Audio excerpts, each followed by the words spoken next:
Expand design, a roomy cabin, dual tone interiors, 15 smart utility spaces, and a large boot space, all there to expand your life. Welcome to Easy Space. பாகிஸ்தானின் இம்ரான் கானின் கட்சியின் பாராளுமன்ற உறுப்பினர்கள் ராஜினாமா செய்துள்ளனர்.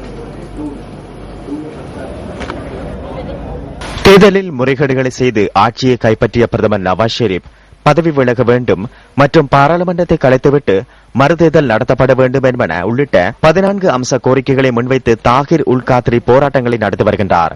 கோரிக்கையை வலியுறுத்தி கராச்சி நகரிலிருந்து புறப்பட்ட தாகிர் உல் காத்ரி தலைமையிலான பேரணி தலைநகர் இஸ்லாமாபாத்தை வந்தடைந்தது. லாகூர் நகரிலிருந்து பல்லாயிரக்கணக்கான தொண்டர்களுடன் பேரணியாக சென்ற தெஹ்ரீக் இ இன்சாப் கட்சியின் தலைவர் இம்ரான் கானும் இஸ்லாமாபாத்தை முற்றுகையிட்டு போராட்டம் நடத்தி வருகின்றார். அத்துடன் நவாஸ் ஷெரீப்பின் அரசுக்கு எதிராக ஒத்துழையாமை இயக்கத்தையும் ஆரம்பித்துள்ளார். இதனால் அங்கு பரபரப்பான சூழ்நிலை நிலவுகின்றது. நிலைமை மோசமடைந்ததை அடுத்து சமாதான பேச்சுவார்த்தை நடத்த அனைத்து கட்சிகளின் பிரதிநிதிகள் அடங்கிய 2 குழுக்களை பிரதமர் நவாஸ் ஷெரீப் அமைத்துள்ளார்.